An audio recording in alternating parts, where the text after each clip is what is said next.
Okay, my mic is on. We're ready to rock. So this is our final teaching. We've had 6 teachings.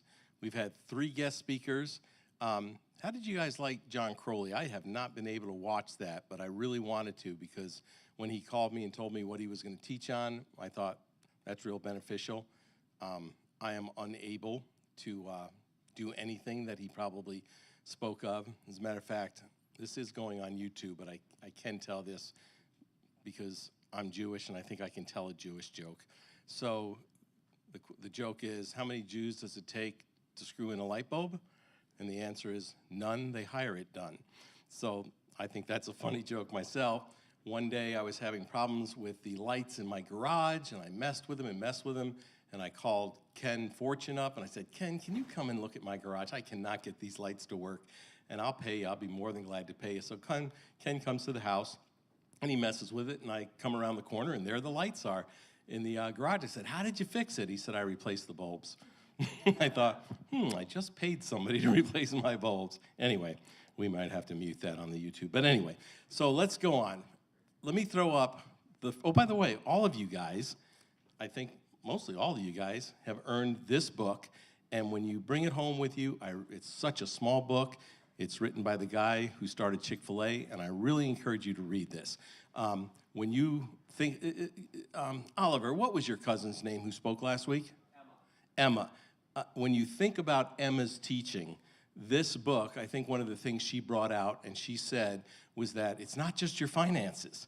And basically, she didn't say it this way, but she basically said, it's your time, it's your talents, and it's your treasure. And this is what this book is about, and it's such a good book.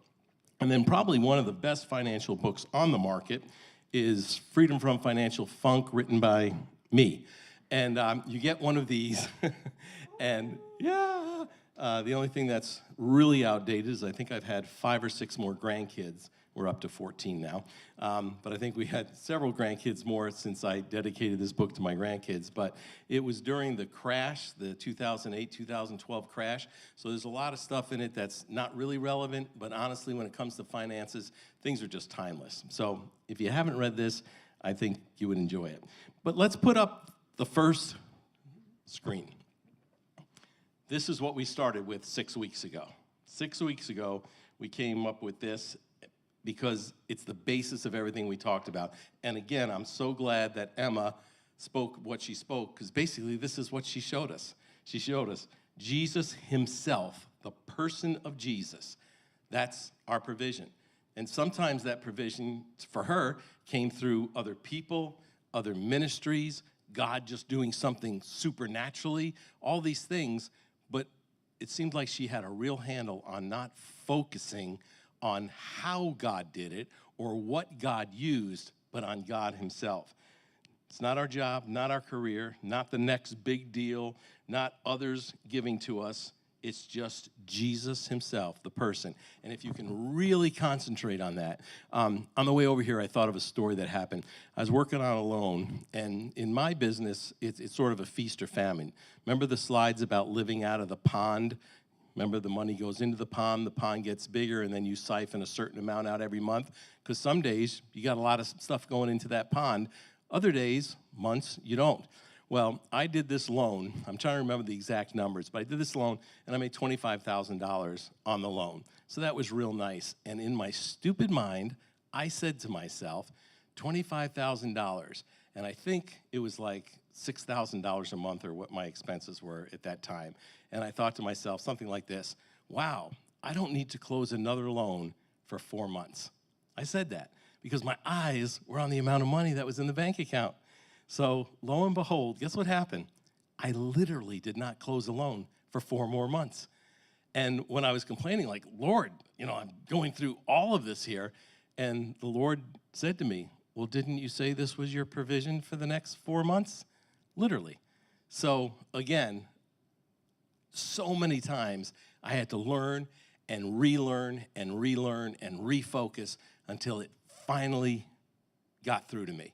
Jesus, the person of Jesus, is our provisions. So anyway, that's the bottom line, and hopefully that is more real to you as a result of doing this. this teaching here. Let me read you one other thing here. This is really good. Is the next one Timothy? Yeah. So this is what Timothy says in 1 Timothy 6 through 11. Godliness with contentment is great gain. If you can really, I read a story, I think it was Chuck Swindoll was talking about that he saw a guy, he went out on his front porch on a Saturday morning and he picked up his Saturday morning paper and he saw a man walking in front of his house on the sidewalk and he had a dog. Now, what I picture in my mind is a Jack Russell, if you know what Jack Russells are like. And this guy said he's walking his dog and at the end of the leash was this dog just straining to get ahead. And you ever watch when a dog does that? He actually almost brings his front legs up off the ground. You know what I'm talking about? Well, he saw this, and he thought, you know what? When that dog is here, he's not content to have slack in the leash and just walk beside his master and enjoy the morning. When he's here, he's got to be here. And when he's here, he's got to be here. And when he's here, he's got to be here. The dog was never content. He was always just pulling on that leash, trying to get further and further, not just enjoying the walk. So godliness with contentment, there's so much about contentment. If you can get to that place because you're secure in the Lord, it really will help you. For we brought nothing into the world, and we take nothing out of it. But if we have food and clothing, we will be content with that. Those who want to get rich fall into temptation and a trap and into many foolish and harmful desires that plunge people into ruin and destruction. For the love of money is the root of all kinds of evil. Not money. Money's not the root of evil. The love of money is the root of all evil. Some people, eager for money, have wandered from the faith, not wanted, and pierced themselves with many griefs. But you, man of God, woman of God, flee from all this and pursue righteousness, godliness, faith, love, endurance, and gentleness. Boy, let that be your mantra. Really, let that is so good, and that's basically what this teaching was mostly about. When Oliver and I talked about it over lunch that day, we talked about, I know there's a lot of good practical things when it comes to handling your money, but the spiritual aspect, that putting money and finances in its proper perspective, that's really what I want everyone who comes to this teaching to get out of that. And so hopefully with me and the other different guest speakers, that's what you've got out of that. There were several handouts, okay? I want to go through this one, family of businesses. This is something that's good to have. Remember how we talked about time and that anything that is a situation becomes a crisis if you eliminate the component of time? Well, having these people in your family of businesses will help to eliminate the crisis of time, because usually when you need almost every one of these people, it's because you have a situation going on that you need them. But to have your CPA, an attorney, a financial advisor, a relationship banker is so important. You don't want to be the guy that calls the bank and you're Joe Nobody to them and you're trying to get something done and it's so hard because they don't know you. But when you develop a relationship with a banker, especially a relationship banker, it's priceless. A real estate agent, a home insurance agent, a car insurance agent, a health insurance agent, a life insurance agent, a mechanic, a plumber, an electrician, an HVAC guy. Thomas, raise your hand. All right, get his number. And a tree surgeon. I just had a 100-year-old gorgeous tree get so soaked with the rains that we had that it just went boom. Knocked electric out of 96 of our neighbors, spent all day rewiring our road and everything, and it was a straight up and down tree.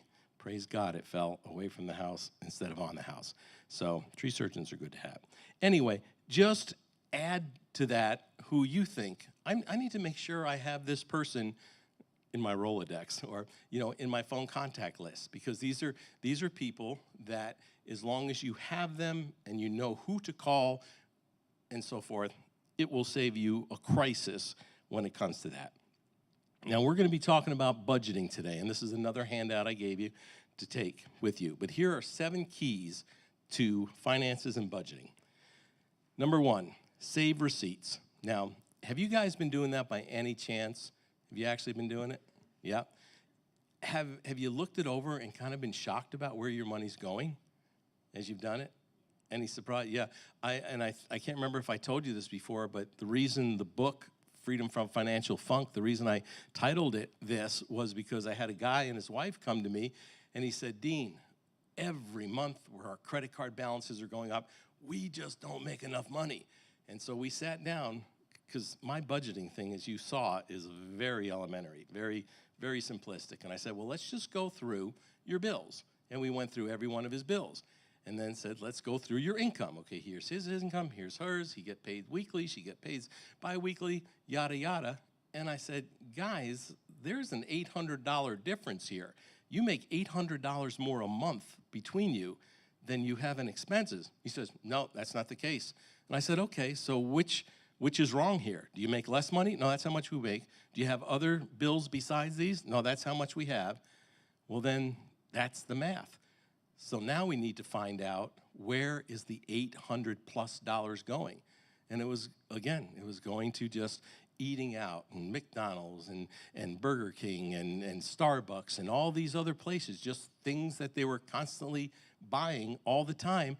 And they were blown away by the fact that it was over $800 a month is what they were spending on these things, because they didn't track that spending. So when I did the Freedom from Financial seminar, I used to tell people, for a free gift, I'm going to give you a very expensive expense calculator. And when they showed up, I gave them all a manila envelope and said, this is how to track your finances. Don't matter if you buy a stick of gum, put the receipt in here, and at the end of the month, look at where your money went and categorize it. And then use the butter patty system. Remember the butter patty system. What can I cut down and what can I completely cut out? So every penny. All right, so then make a budget. Take your bills, put them in the order they're due, then put them in a payment schedule so that you can allocate from one check to the next the exact amount you need. This way you won't think you have to blow money one week and then come up short the next week. I was so stupid when we were first married. We would have bills come in. One of the things I really stress is have a place for all your bills when they come in, okay? Our place was within any drawer I opened in our kitchen that didn't have silverware in it. There were bills all over the place. The phone bill would come in, but I didn't have enough money for the phone bill. So the phone bill got stuck in the drawer at that time, and I didn't pay it, and all of a sudden our phone gets cut off, and it's like, why'd the phone get cut off? Did you pay the phone bill? I don't know. Where is it? And you're opening up, here it was. Oh, look, another two late notices on the phone bill, and they were get cut off. I recommend that everybody have a place and a time to do your bills.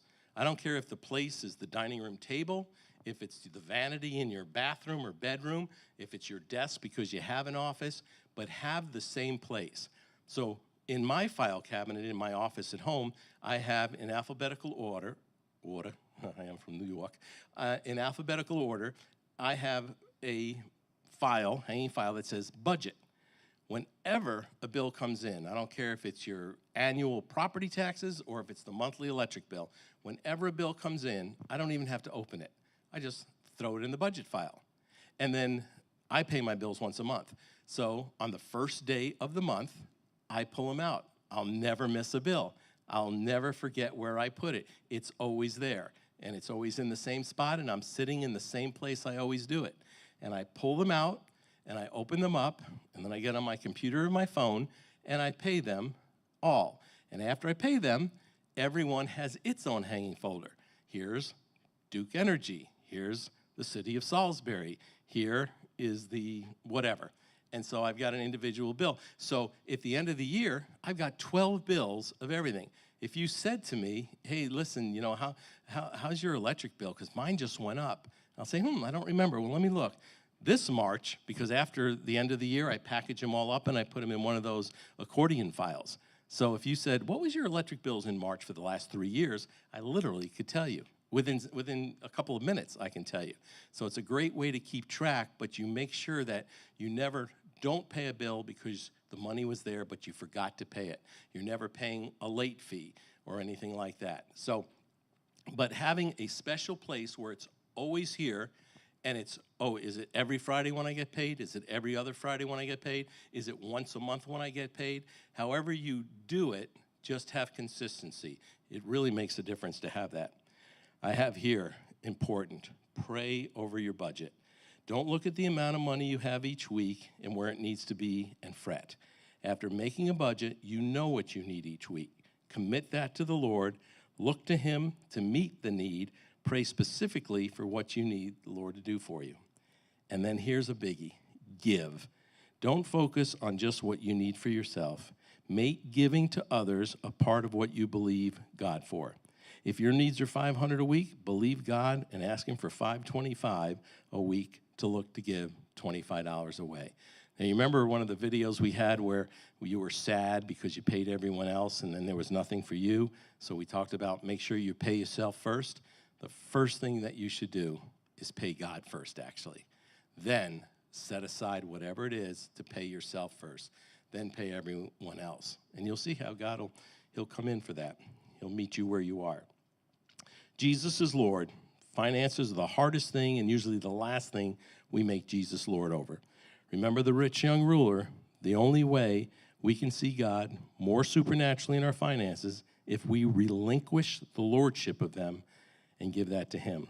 Let Him have complete control. The house you live in, the car you drive, the toys you reward yourself with, the clothes you wear, let Him decide your standard of living. And don't just assume that as your income goes up, so does your standard. It may be your giving that He wants to increase. Repent. After committing to make Jesus Lord of your finances, repent for decisions that you made in the past. One of the things that I hate the most when I'm doing financial counseling with people, I think I'm offending people, everyone's leaving. One of the things I hate the most is when I'm going through and I say to somebody, listen, man, you got a $600 a month car payment here. This is what's killing you. I mean, you would have breathing room if you didn't have this car. And they say, yeah, but the problem is I bought the car, for $20,000, and with depreciation, the car's only worth $10,000, but I still owe $15,000 on it. Darned if you do and darned if you don't, if you know what I'm talking about. They can't afford to keep the car, but they can't afford to sell the car either because they'd have to come up with $5,000 just in order to do that. So it's a terrible situation to be in, and we're going to talk a little about that when we get into amortization schedules. But repent of those things. God knew you did them anyway, and you probably did it without asking the Lord if it was okay to do it because you violated His principles when you did it. He could have saved you if you asked. Proverbs 8:12, believe God for ways to increase your earnings. Remember that the law of economics is a Judeo-Christian principle of sowing and reaping, investing and gaining a return. If you invest some of the earnings instead of spending it all, then God will give you a return. I don't know if you guys remember a guy, well, it's before you were born, Larry Burkett was his name, and the ministry wound up being called Crown Financial, who bought him out before he died. And his whole ministry was just a great ministry. It was all about saving money. It was all about reducing your expenses. But one thing that was very void in his teaching was how to increase your money. There's, a government just spends and spends and spends, and the way they handle that is that they borrow money, which we shouldn't do, and they raise taxes on people to increase their income. Well, you don't have the ability to increase the taxes of the people around you, so therefore, you have to come up with other creative ways to increase your income. So it's not just about reducing expenses. You can only reduce expenses by so much, but it's also about God. It says in Proverbs, I, wisdom, dwell with prudence and find out knowledge of witty inventions. God will go before you and show you ways, whether it's in business or in your employment, God will show you ways to increase your income. And you need to believe Him for it because it's a Judeo-Christian principle. I sow, therefore I reap. So that's real good. Keep those in front of you as you're doing that, okay? And now we're going to get into the budgeting. Now, I feel a little bit nervous because with us today is Melissa Suggs. That's Melissa, okay? Melissa has been through Dave Ramsey's course. If you remember, when we started with this, I mentioned Dave Ramsey constantly calls me for advice. But I was lying. And Melissa's been through her course, and she's counseled one-on-one with other people to help them through it, okay? You can tell from my teachings that everything that I teach is very basic, very elementary, okay? Dave Ramsey goes to a whole nother level, a higher level. Now, there's something David Ramsey preaches that I disagree with. However you say that word, vehemently, what is it? Yeah, whatever. I disagree with Dave Ramsey on a couple of things, But the guy is a genius. God uses him tremendously, and there's so many testimonies from just average people about how the Lord used that teaching. Melissa is certified to do that teaching. So when this is all over, if any of you want to go to the next step, get a little bit deeper, a little bit practical, actually have some professional counseling on this, Melissa has made herself available free of charge.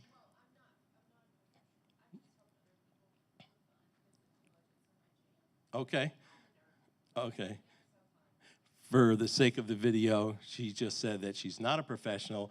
However, this is what she loves. It's what she enjoys. She has been through the process of the training and has helped other people that way. So she's here so you can connect with her afterwards. And so knowing that she's got the whole Dave Ramsey thing under her belt, I'm a little feeling inadequate with mine here, my incredible spreadsheet, but let's go through it, okay? This is what you want to do, especially for those who did their homework and showed where their money is going to, okay?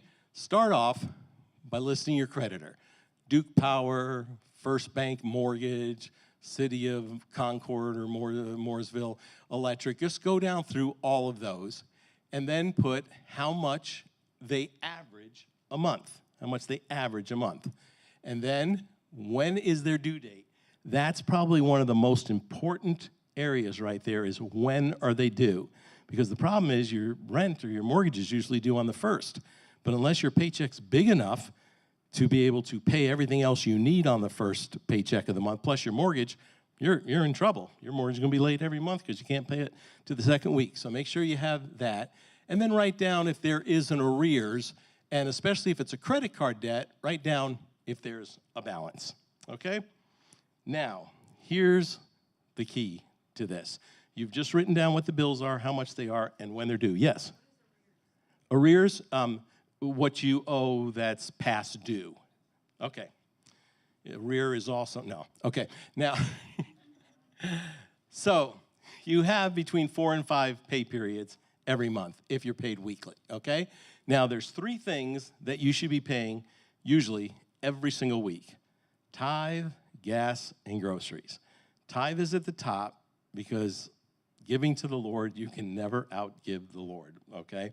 It's such a principle. I've heard so many stories about people that didn't have enough money, but they began tithing. And as a result of their tithing, they wound up having enough money at the end of the month. Didn't make sense, but it worked. And let me say this about tithing. Some people say, well, we're not under the law anymore, okay? Tithing came before the Lord, before the law, okay? Do you know where tithing is in the Bible, where it starts? It starts when Abraham took the spoils and gave a tithe to King Melchizedek, who was a type of Messiah, and he tithed, basically was tithing to God, way before even the 10 Commandments, okay? But how do you tithe? The law is 10%. You give 10%. And there's so many feasts in Israel of giving the first of your fruits and so on and so forth. But God says that he loves a cheerful giver. Don't give begrudgingly or out of compulsion, but give cheerfully. So if you can give $100 cheerfully, it means more to the Lord than $1,000 begrudgingly. It is your heart. Do you want to give to the Lord? If you do, there's a blessing in that.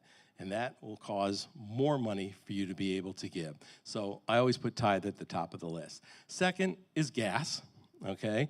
And then groceries. That's something you just need every week is tithe, gas, and groceries. So figure out how much that is, because if your tithe, gas, and groceries comes up to, say, $200 a week, and your paycheck, you're bringing home $400 or $500 a week after taxes, then you've only got $300 left a week. So you're probably not going to pay your rent or your mortgage on the first week, okay?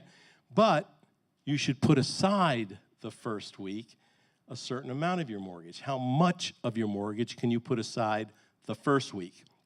And then you go to week number 2. And in week number 2, you do the same thing, tithe, gas, groceries, and then what other bills do you have? Is it your electric bill that comes due on the 14th? Is it your car payment that comes due on the 14th? Put that in, add that up.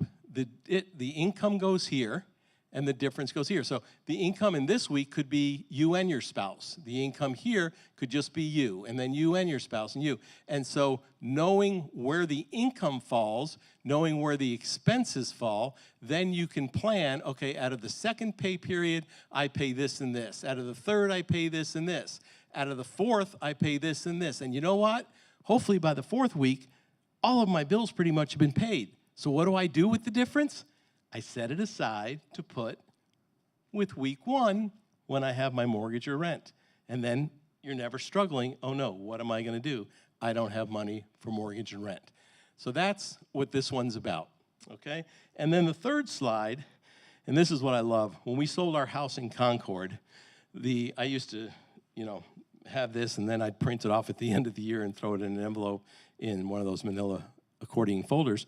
And a guy came to me, and he was going to buy the house, and he said something like, well, what's your average heat bill?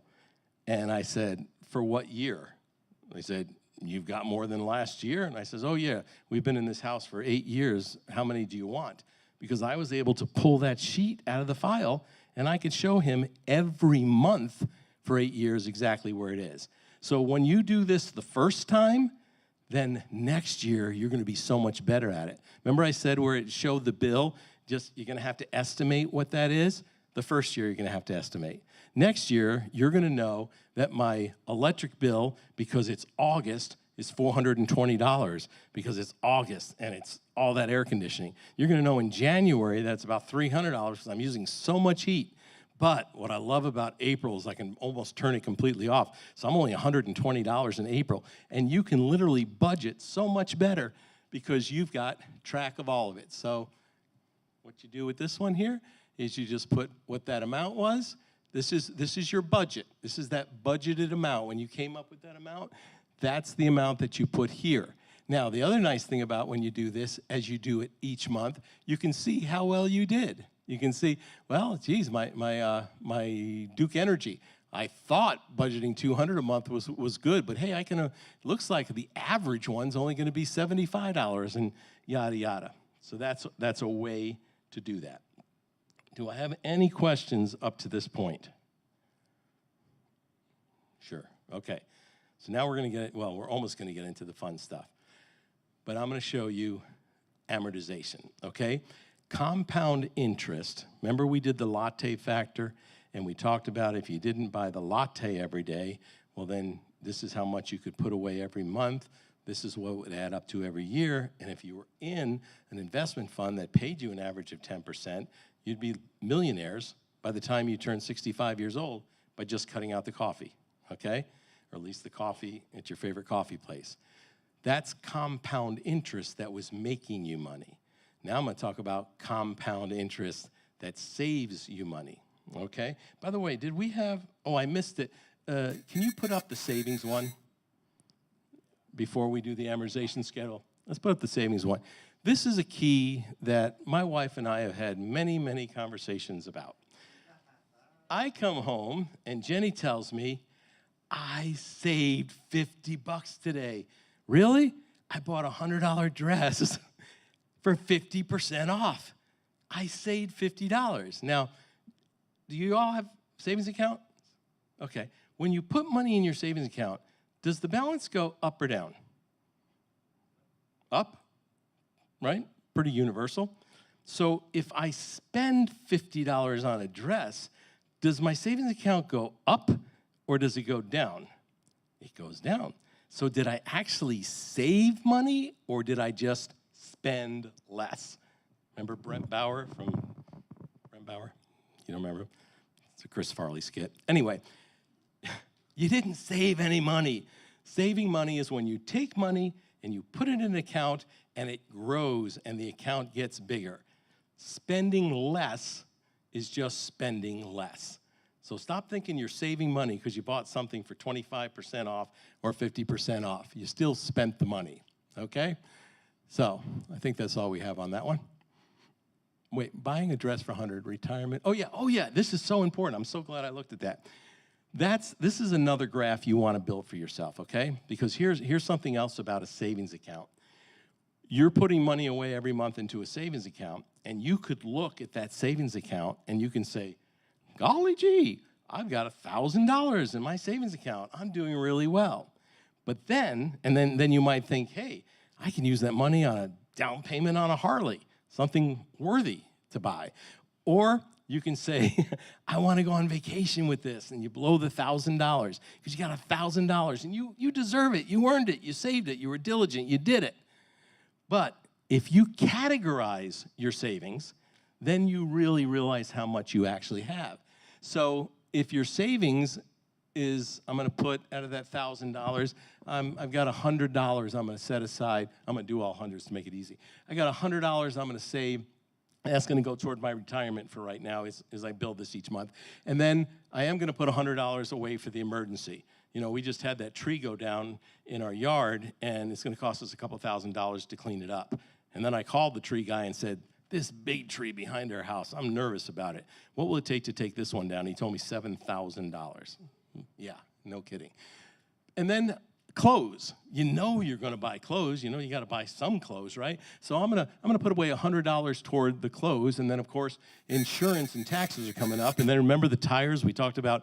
Every car will eventually need tires. Let's put aside money every month for when those tires need to be changed. And then I do have the vacation there. That's $100. And then I have some for repairs and some for medical expenses. So I got $100, $200, $300, $400, $500, $600, $700, $800, $900. So how much do you really have for blow money? You got $100. And so when you just see it in a lump sum, it seems like a lot of money. But when you break it down to things that you should be saving for, especially those that you know are going to come due, maybe by the end of the year, maybe in 2.5 years when those tires wear out, and that money's been allocated to those things, then you really see how much money you have, and you're not fooling yourself anymore by thinking you have too much. That is such a good thing. If you don't take anything away from this course, that is so important for you. Okay, let's start with the amortization schedules. And this is where I'm really going to push you guys to help me as we get into this, okay? Say you want to go out and you want to buy a car. The car costs $15,000. So you do this little amortization schedule, and you say, okay, I call the bank. Average price for a $15,000 car, it's got to be less than 5 years old.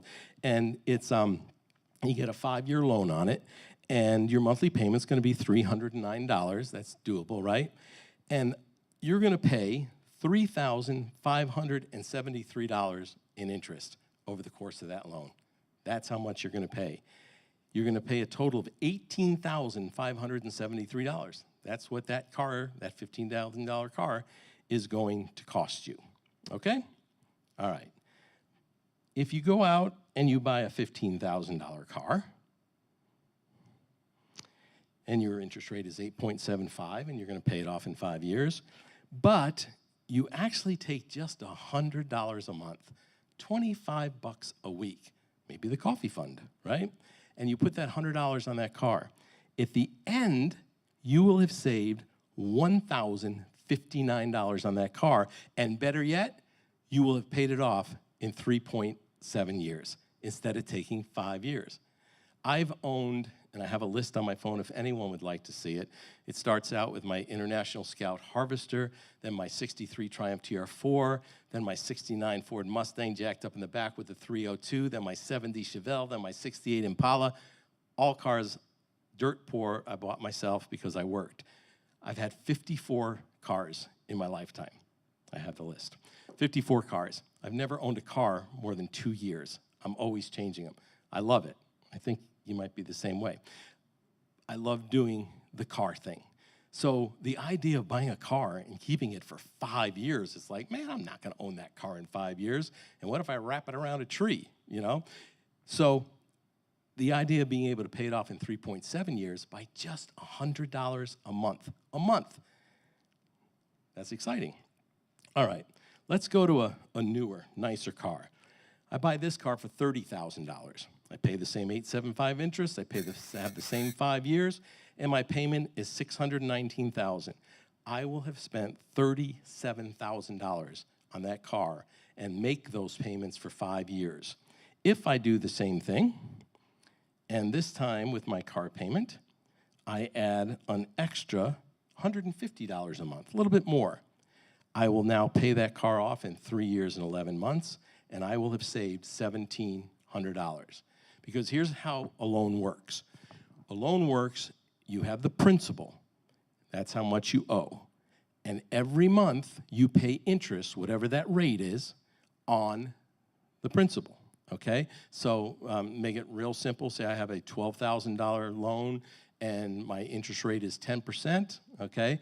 I'm going to pay $120 that first month on the principal. Take the interest rate, divide it by 12. So then, next month, because some went to principal, I meant interest, but some of that payment's going to go to principal, which means next month you're going to owe a little bit less money, which means the amount you have to pay in interest is going to be a little less. Your payment remains the same. So that means the difference went to a little bit more went to principal. So you knock the loan down a little bit more in your second month than your third, and your fourth, and your fifth. But when you make that extra payment, 100% of the extra, it's on your thing called principal reduction, 100% of that extra money goes toward reducing the principal. So your principal's going away faster, which means the amount that your payment is going toward interest becomes less and less and less, and to the principal, more and more and more. So take that same $30,000 car and make an extra payment on it, okay? And now you're looking, well, what do I have, $600 a month? That's a big extra payment. Your month, oh, no, that's a $300,000 house. Come on, man. I was going to say, anybody that has a car payment that much is ridiculous. Okay, I guess I didn't give you with the extra. Don't worry about it. Let's go to a house. Any of you own your own house yet? You do. You do. Okay. If you take a $300,000 house, you have a 6.5% interest rate on it, in the 30-year amortization, you're going to take 30 years to pay off your house. Your payments are going to be roughly $1,900 a month. The interest you will pay over that term of that loan is more than you paid for the house by almost $100,000. It's $382,000, okay? So that $300 house will cost you almost $700,000. Now, because we're talking bigger dollars here, let's look at how it works. A $300,000 house at the 6.5% interest with a 30-year AM, those monthly payments are $1,896. But what if you added $600 more every month? That's $150 a week. You added more to it. At the end of that term, first of all, instead of it taking you 30 years to pay this house off, you're paying it off in 16 years and 3 months. And the interest that you are saving is $196,000. So, how old are you, Thomas? You're 24? 24 and 25. How old are you, Brian? 27 and your wife? 28. Okay. You guys all married older women, huh?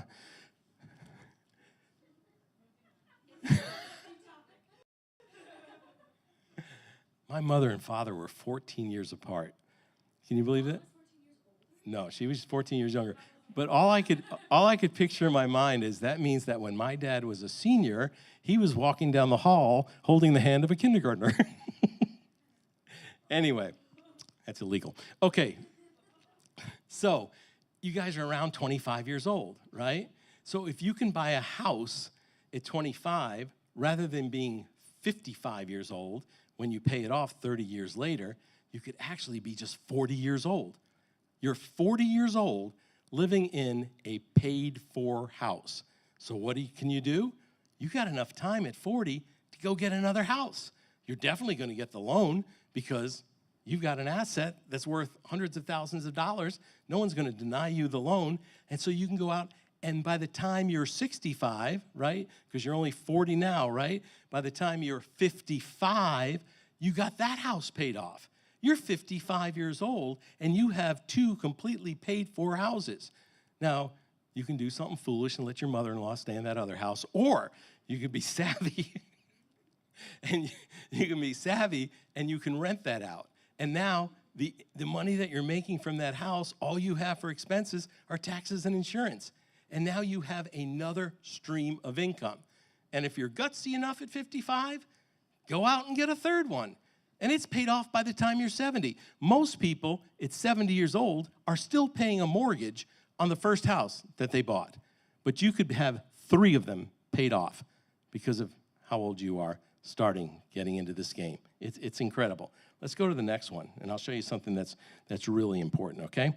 Let's say you go to a $350,000 house. Interest rate 7.25, 30 years, monthly payments $2,300.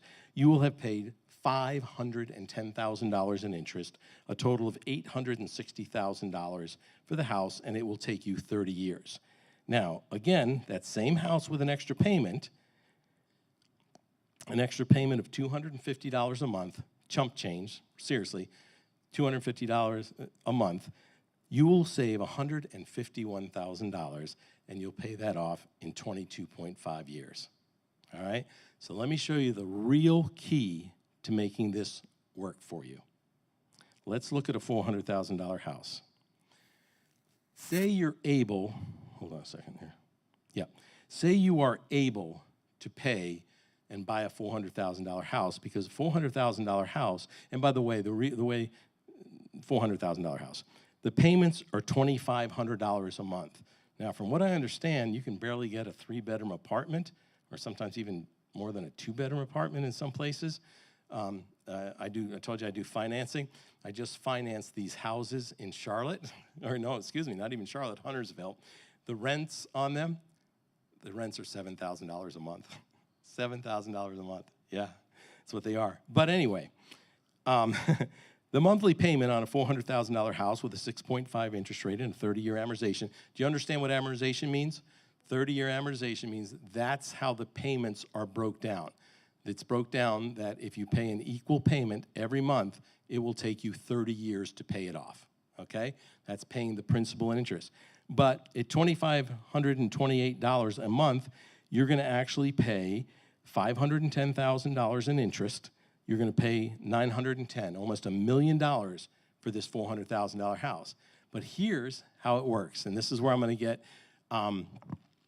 Oliver to pull up the amortization, okay? Let's do this. This is going to be fun. If you remember, your payment on a $350,000 house, your actual payment was $2,400 a month, okay? Now, let's take and go to a $400,000 house, okay? And what is the payment on a $400,000? Oh, take out the extra $200. And let's calculate that payment. Okay, so your payment is $2,500 a month, okay? So now let's go back to let's do a 350, how much did we say that was, 2,500? Let's go to a 350,000, now go to a $300,000 house. Okay, we got a $300,000 house. We've got it at the same 6.5% interest, and let's calculate the payments. Payments are $1,896. So that's $1,900. Payments were $2,500 on the $400,000 house, right?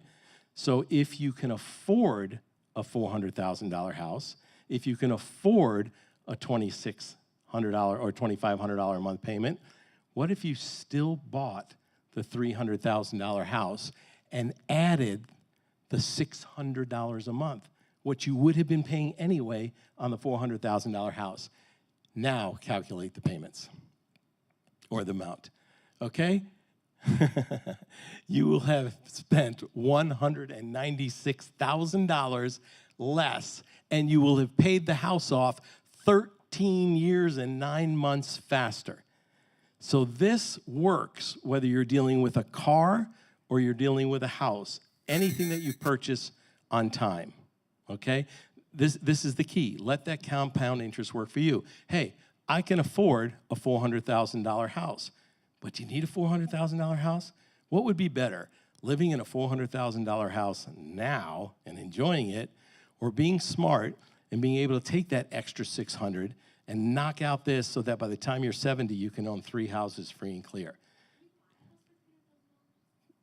Actually, I just bought one in Salisbury just recently for $335, and it was a 3-bedroom, 2-bath on half an acre, and had a little log cabin in the back with a pond with a waterfall. And I had to put about maybe $50,000 or $60,000 into it. Had to, upgrade the plumbing, upgrade the electric.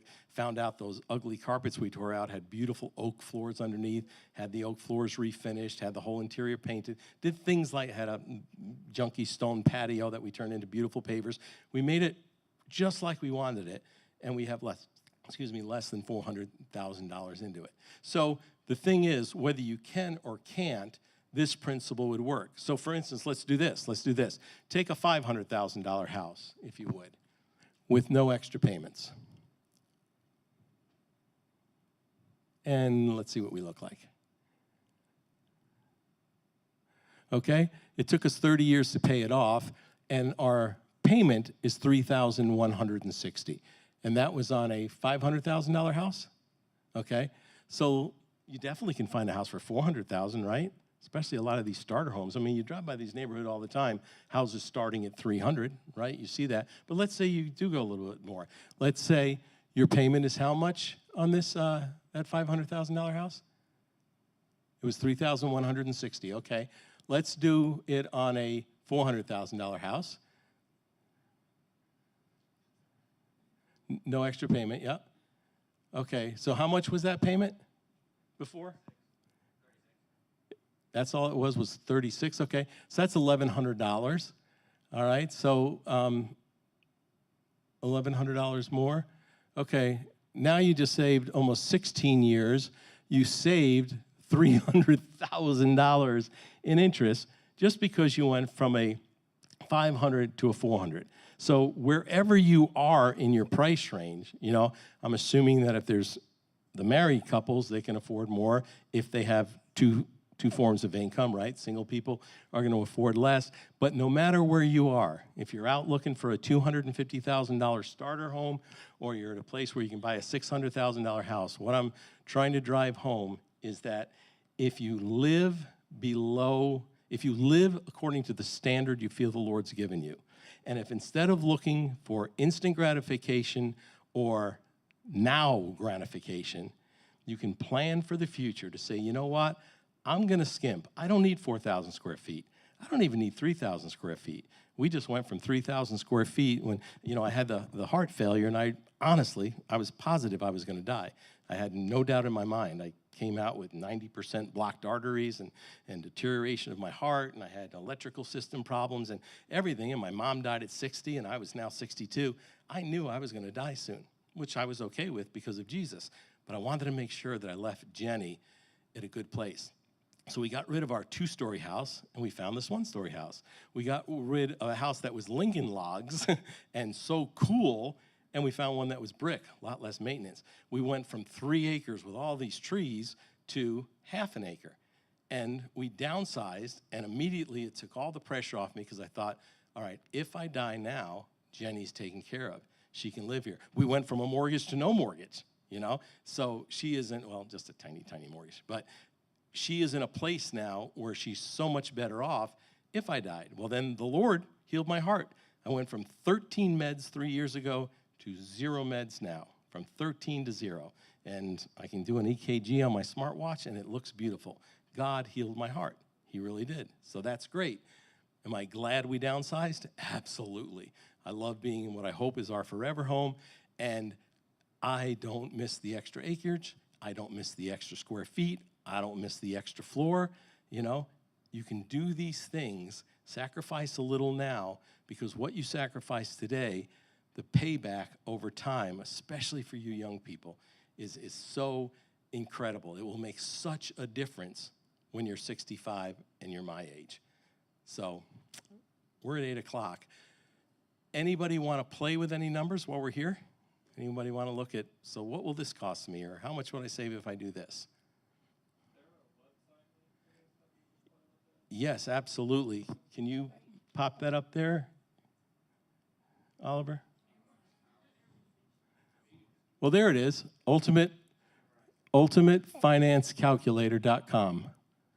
ultimatefinancecalculator.com. And by the way, what I use all the time and I love is on your phone. Come on. I got facial ID now. It never recognizes me. Okay, what I have on my phone is an app called Loan, the number 2 Me, Loan to Me. So those slides that we were putting up originally that were different from this, those are from that. And it's so easy to navigate. But either the ultimatefinancecalculator.com or Loans to Me, which is an app that you can put on your phone. And they're fun to play with, especially if you love math.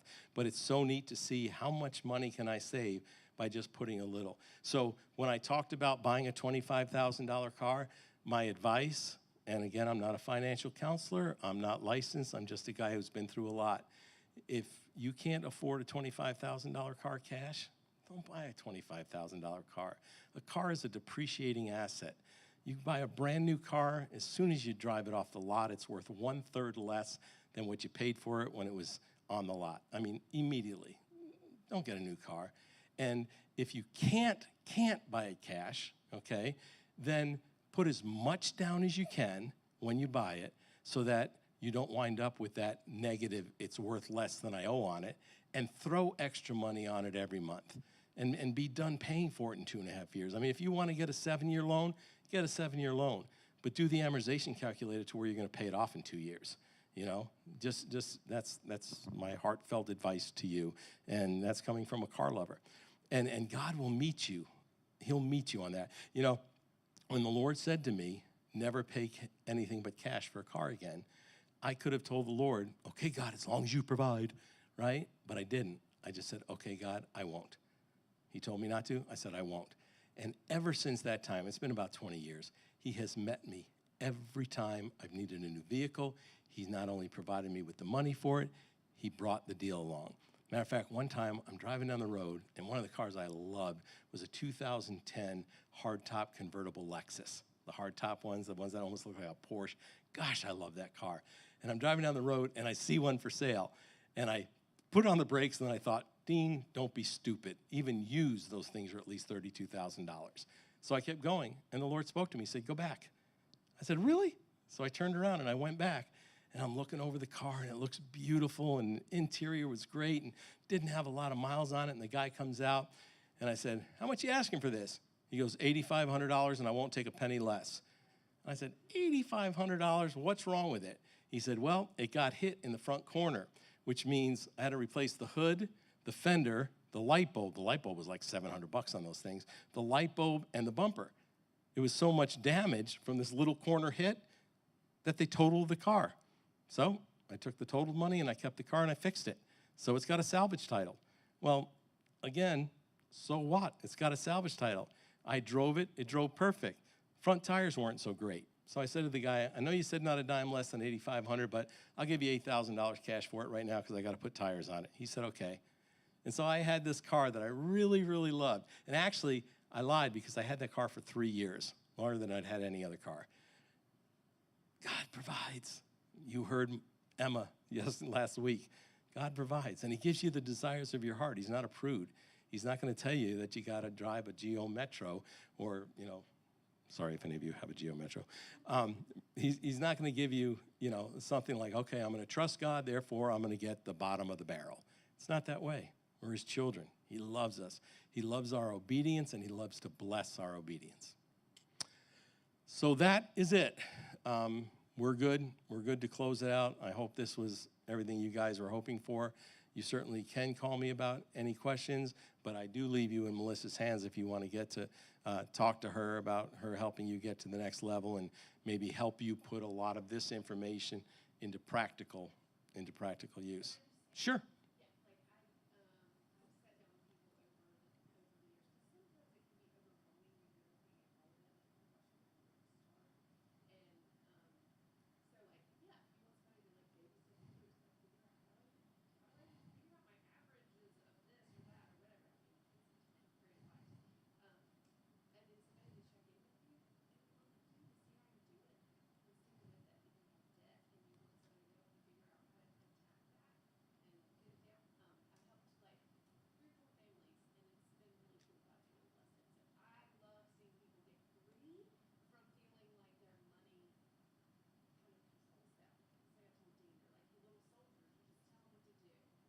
Yeah.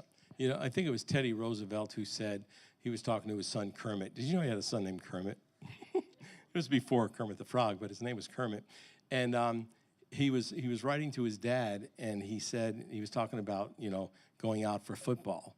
And Teddy's advice to him was, he said, Kermit, sports, like anything else, are a great servant, but they make a terrible master. And money's the same way. Money is a great servant if your money works for you, but it's a terrible master when all you do is just work for your money. So putting these principles into practice, especially the principles, the spiritual principles. Oh, I never finished the book thing.